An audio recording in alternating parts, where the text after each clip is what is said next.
Cette région fait partie du pays de Max et Percé.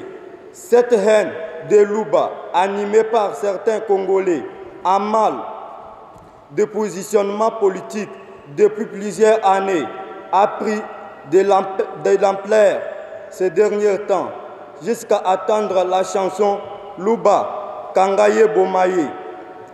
Souci na biso asbel des jumeaux forts du Congo, eza justice ezala handi. Tous a besoin ba coupable wana bazala condamné. Yango to profiter la messe oyo to sala appel na ba église catholique nyonso. To sali na ba société civile, ba tu ya droit de l'homme, ba chef de l'État.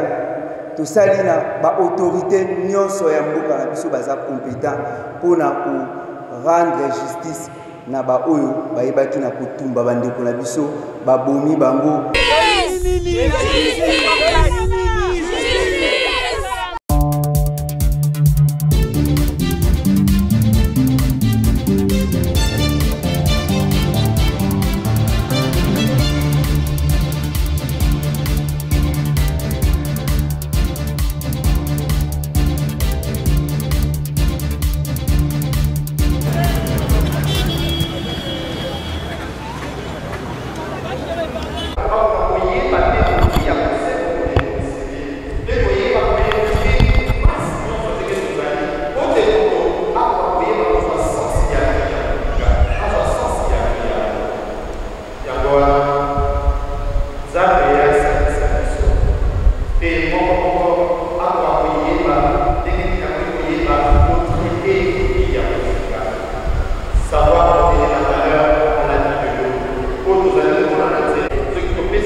Mes chers frères, sœurs, congolais, distingués invités, depuis que mes frères jumeaux sont partis, je ne cesse de me poser plusieurs questions, mais sans trouver de réponses. Les jumeaux Sengamax et Mwamba Percé n'ont pas été tués parce qu'ils voulaient franchir la frontière pour se rendre en Angola. Par exemple, comme nous les voyons dans les journaux et réseaux sociaux, et comme nous les entendons parfois dans des récits des rescapés. Ils n'ont pas été tués en Libye, enchaînés comme des esclaves parce qu'ils voulaient se rendre en Europe à leurs risques et périls. Ils n'ont pas été tués parce que les pays voisins, comme nous le pensons tout le temps, en complicité avec d'autres Congolais à l'est de la RDC. Non, les jumeaux Max et Percé ont été tués et brûlés vifs par des Congolais dans leur propre pays à cause de la jalousie et la haine. Leur seule faute est qu'ils étaient Louba et se trouvaient dans un village d'une région qui n'était pas de l'air. Et pourtant, cette région fait partie du pays de Max et Percé. Cette haine de Louba, animée par certains Congolais, en mal de positionnement politique depuis plusieurs années, a pris de l'ampleur ces derniers temps, jusqu'à attendre la chanson Louba, Kangaye Bomaye. Ces politiciens manipulent les esprits faibles des personnes qui n'ont pas la faculté mentale pour discerner l'accessoire et la réalité, l'idéal et la fertilité. Cette manipulation fait que mes frères ont été tués et brûlés vifs toute la nuit comme des animaux. Le lendemain matin, ont été mis ensemble dans un sac de manioc et enterrés toujours comme des animaux dans un cimetière abandonné de Kinzamvwete. Les jumeaux étaient des Congolais comme tout le monde. Ils se battaient en vue de réaliser leurs rêves qui consistaient à contribuer au développement de ces pays, longtemps réduits en ayant par un groupe d'individus. Les jumeaux voulaient se faire un nom dans leur propre pays et malgré la souffrance dans leur pays, ils n'ont jamais envisagé d'aller ailleurs pour trouver une meilleure vie. Malheureusement, des individus ayant reçu la haine et la jalousie comme héritage familial ont réduit en ayant les rêves de mes frères. Max et Percé, en tuant les jumeaux, ils l'ont détruit, toute notre famille, car ces garçons étaient des rayons du soleil dans notre famille, dans l'ordre des choses. Un enfant doit enterrer ses parents et non les contraires. Imaginez la souffrance de cette maman. Je vous remercie d'être là pour nous. Je vous remercie beaucoup. C'est l'ASBEL, les jumeaux forts du Congo. Toza kosenga na bakonzi ya mboka pe na peuple congolais nyonso. Bandeko na biso ya ba jumeaux oyo batumbaki na Congo central, babomi, batumbi pe bakundi. Souci na biso ASBEL, les jumeaux forts du Congo, eza justice ezala handi. Toza na besoin ba coupable wana bazala condamné. Yango to profiter na messe oyo to sala appel na ba église catholique nyonso to sali na ba société civile bato ya droit de l'homme ba chef de l'état to sali na ba autorité nyonso ya mboka na biso baza compétent pour na ko rendre justice na ba oyo bayebaki na kotumba bandeko na biso babomi bango. Yango wana to sengi biso nyonso tozala bomoko peuple congolais to sangana eloko oyo ezonga lisusu te. Lelo batumbi 2 personnes lobi bakoko tumba sous na province mususu.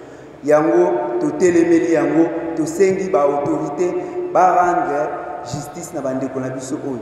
Merci na bino nyonso boyaki pour répondre na invitation na biso. Merci.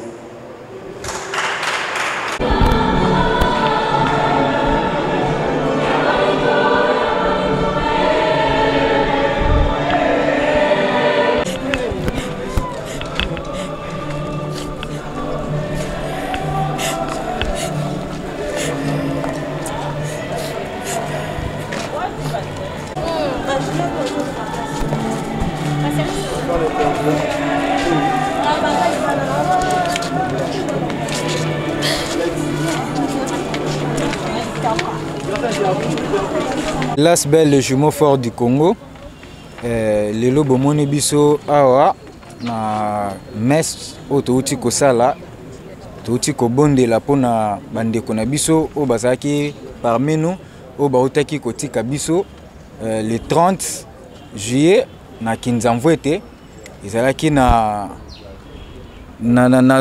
volonté na bango te mais na volonté ya batu oyo bauti koboma bango na makasi.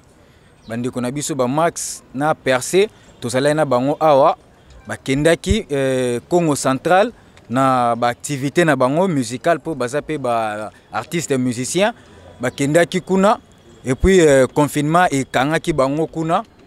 Après confinement balingai bazonga bon en tant que ba jeune lokola tout congolais se débrouillaka balingaki ba somba quelques marchandises baya nango awa bameka koteka mais bakutanaki na ba wewa oyo ba memaki bango wewa moko ya memaki bango akoisaki bango moko aziki na liboko akoisi bango sous pour la deuxième fois mususu aziki na lokolo basalaki discussion après discussion oyo ba utaki kosala wewa atiki bango lokola bango basala kuna na ekiri na bango ya ba motard aki abengi ekiri na bango ya ba motard baye na bango tango ekiri na bango ye ba beti bandeko na biso de 22h ti 9h pe batumbi bango donc tozo condamner ba acte wana mais auto uti ko sala awa pour te remarquer silence et salami Mikambo oyo et salami il y a déjà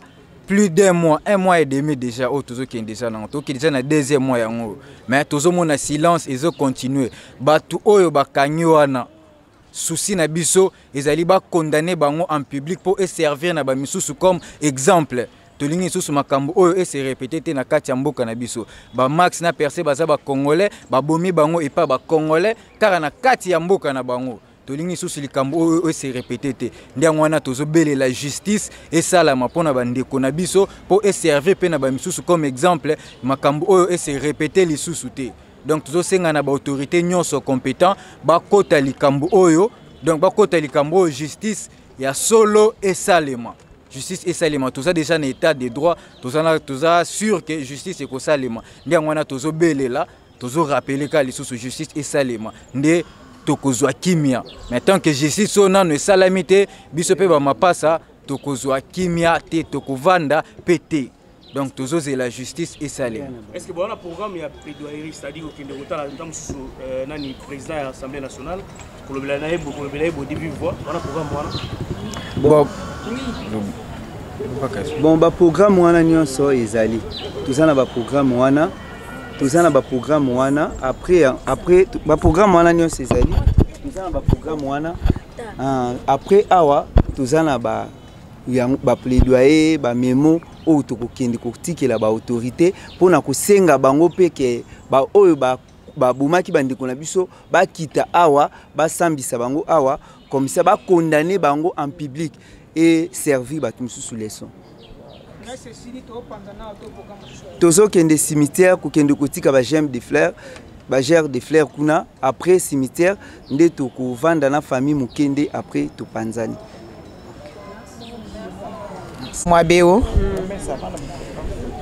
wa mesa ya bana bani chakumpala bana bani bafo bitabi basaje ba munzu banfija mukulu bon umuje bashifa na nkwawo kakuye ujimu wako balobela nzambi kai twambi balokubenza la mesa achimpwe wako mpala pwe mwibije njindo babwani mbula mataja atangile ko kubwalu bana banyaba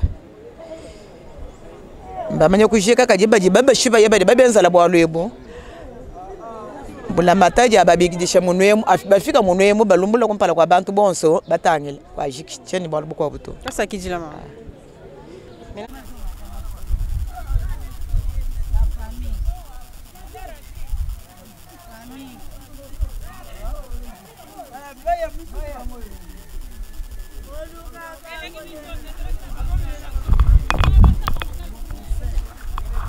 Pama passa, vamos avançar.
insupportable.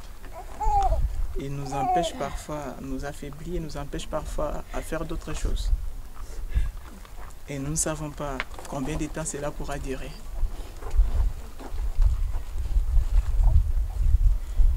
Comme on dit que tout est la volonté de Dieu, bon, c'est la volonté de Dieu qui est faite.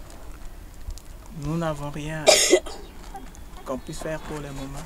Ce qui est arrivé, déjà arrivé. On garde le courage pour avancer. C'est ce que j'ai à dire. Et en dehors de ça, pour les criminels qui ont tué mes frères, brûlés vifs, nous demandons que la justice soit faite.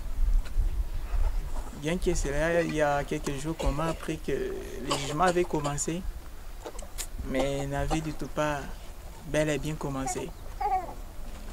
Parce que, imagine, on juge, parce qu'on a commencé d'abord par juger les mineurs, on juge les mineurs, nous ne sommes pas au courant, ni nos avocats, ni la famille. On est parvenu à savoir par une autre personne qui est venue nous dire que l'audience s'était faite. C'est vraiment compliqué. Nous voulons que la justice soit bel et bien rendue. Nous ne voulons pas qu'il y ait des complications. Parce que de toutes les façons, moi je ne laisserai rien tomber. Si aujourd'hui complique les choses, même après 5 ans, moi je pourrais revivre les problèmes. Merci beaucoup.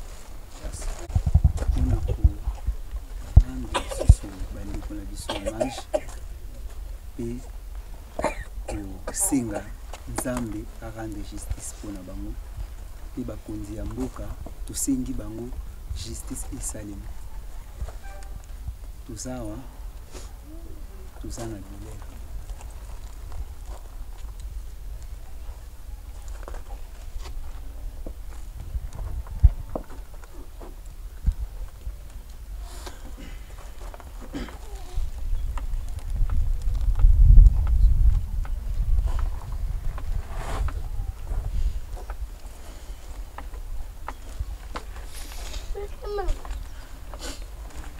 Sukiza.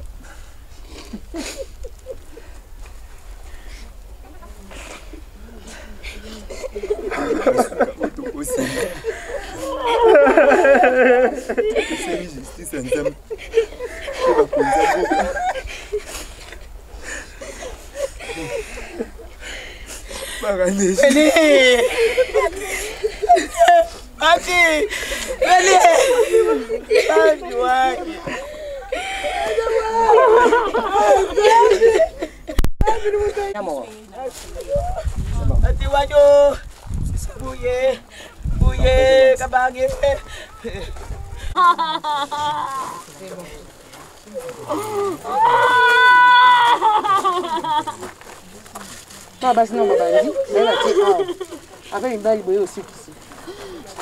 C'est bon?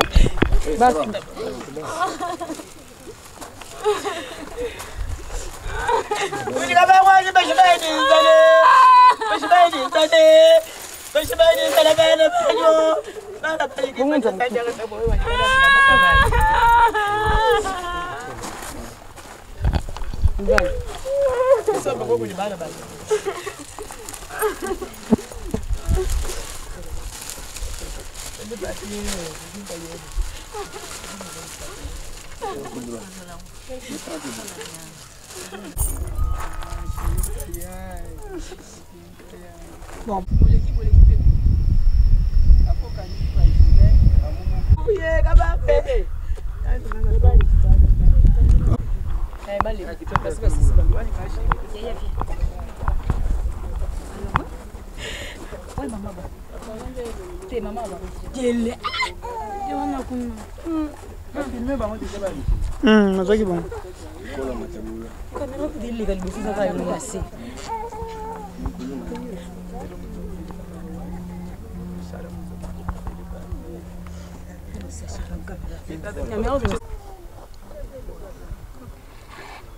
Ok.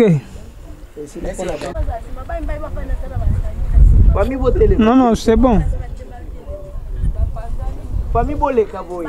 Ya mibali bova na likolo ba tele ba.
Ok, c'est bon, c'est bon.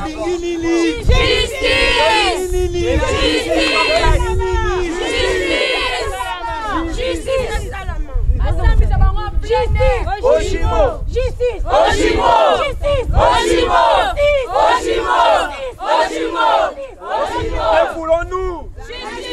Que voulons-nous? La justice. Que voulons-nous? La justice. Justice. Oshimo. Le jumeau fort du Congo. Assemblée pour la réussite. Le jumeau fort du Congo. Assemblée